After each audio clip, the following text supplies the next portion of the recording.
Mushroom बा छतुर तो अनेक प्रकार रेसिपी आपण मैंने घरे ट्राए करुथिबे।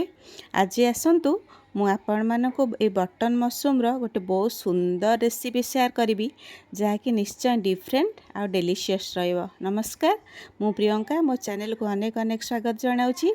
वीडियोटी प्लीज लास्ट जाए निश्चय वॉच करंतु और चैनल टू सब्सक्राइब करने को अनुरोध। पाखर थिबा बेल बटन को प्रेस कर दियंतु। सांग तथा फैमिली मेंबर को सह बहु मात्रा शेयर करंतु। लाइक बटन टी प्रेस करने को आदौ भूलिबेनी। चलतु स्टार्ट करिबा आज रेसिपी। एथिपाई मु प्रथमे 500 ग्राम बटन मशरूम नहीं जाइछि। ताकू भल भाबे सफा करने मशरूम को केमती भल से सफा करिवे सहज रे तार लिंक मु डिस्क्रिप्शन बॉक्स रे दे देइछि। एठी तापरे मु गोटे कड़े रे किछि पानी गरम करि नै जाइछि। आ सेथरे टिके हळदी गुंड दे दोछि आ मध्य टिके लूण दे दोछि। आमे एई पानी रे मशरूम को अधारू टिके बेसी बॉयल करदेबा जहाँ फल कि मशरूम रे भी जदि किछि भी कीटनाशकर जदि प्रयोग होइतिबो सेथरु रक्षा मिलिबो आ मशरूमटा भी आमर जल्दी कुक हो जिवो। तापरे एठी देखंतु मु एठी दे देइछि किछि समय हेडा फुटिया परे हळदी आ लूण पानी रे ताकू मु एबे सेथरु काढी नै जाउछि। आ से हळदी पानी को मु ढाली दोछि। ए काढी नेला परे ताकू आ गोटे प्लेट रे आमे साइड रे रखी दबा। एठी मु बैच वाइज काढी नै जाउछि। मशरूम को मन रखंतु जत्ते बेले भी आनिबे ताकू संगे संगे घरे बनै देबे नले सेटा बेसी समय रहले खराब हो जाय थाए। एठी मु सबुतक मशरूम को काढी नै जाइछि। तापरे मु कड़े रे आउ टिके तेल दे दोछि 2 चम्मच। तापरे एथिरे एबे मु पूरा पतला पतला कट्टा हेतिबा गोटे बड़ साइज पियाज को मु एठी भाजी देबे लाल हबा जाए। ए पियाजर मु पेस्ट बनेबी जोटा कि मु परे यूज करीबी।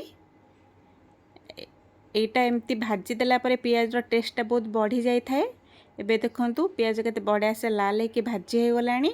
ताकू आमे तेलरु सब काढी नै जिबा आउ ताकू ठंडा हला परे ग्राइंडिंग जार रे दे दबा। तापरे ताजा दही मु एठी नै जाइछि गोटे गिन्ना ताकू दे देइछि आउ 8 रु 10 टा काजू मध्य दे देइछि।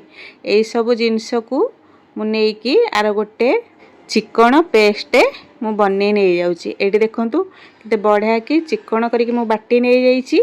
तापरे आमे नेक्स्ट स्टेप को जिबा। जो तेल रे पियाज भाजी थिली एठी तेल बाकी थिला से तेल रे मु किछि गोटा गरम मसला दे दोछि आउ तार फ्लेवर तेल रे मिसिला परे मु एठी अदा रसुण बटा गोटे बड़ चामच दे देबी। तापरे अदा रसुण बटार टिके कंचा स्मेल जिबा जाए ताकू मु एठी भाजी नै जिबी। एठी तापरे देखंतु मु गोटे बड़ टमाटो को ताकू बाटी देइथिली सेटा को मध्य एथिरे दे देबी आउ ताकू भल से कुक करि नै जिबी।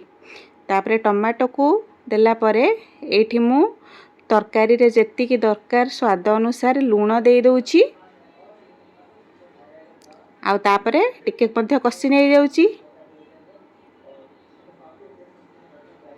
तापरे एठी जेति की सब गुंड मसला हमर अछि जेमति की हळदी गुंड, काश्मीरी लंका गुंड, जीरा गुंड, धनिया गुंड ए सब बेसिक मसला जोगुड़ा हमर से सब को देउछि आउ कसी नै जाउछि। एठी देखंतु तेल धीरे धीरे छाड़ी आसलानी। तापरे मु जो काजू आउ भजा पियाज आउ दहीर पेस्ट बनै थिली ताको एठी दे दोछि। तापर देखंतु मो मसला रे बढ़िया कि मिसै नै जाउछि आउ टिके समय पर्यंत ताको मध्य कसी नै जाउछि जेमति कि सेथुर मध्य ए तेल छाड़ीबा स्टार्ट हे गलानी।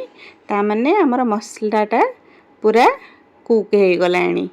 एबे तापरे जेति कि आपणकर कंसिस्टेंसी रखिबे सेही अनुसार आपण पानी दे देबे।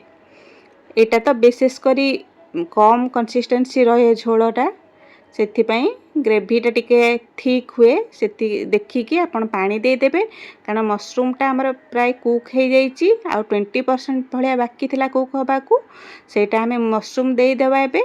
तापरे हम ताको घोड़े की आउ 3-4 मिनिट जाए फुटे नहीं जीवा टी मीडियम फ्लेम रे। ये प्राय मशरूम टी कुक हो गलानी। आउ देखंतु आमर झोल भी पूरा बहलिया हो गलानी। आ फाइनली आम ये कस्तूरी मेथी को दे दबा।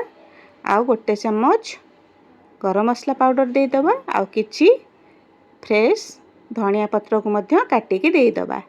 एबे हमर मशरूम कोरमा रेडी हो गला। एटा बहुत टेस्टी लगी थाए खाइबा को। आपण आको गरम गरम भात रुटी परोटा नान जे कोनोस रे भी सर्व करि परिबे। निश्चय मतामत रखिबे। आज पई एतिकी। नमस्कार। जय जगन्नाथ।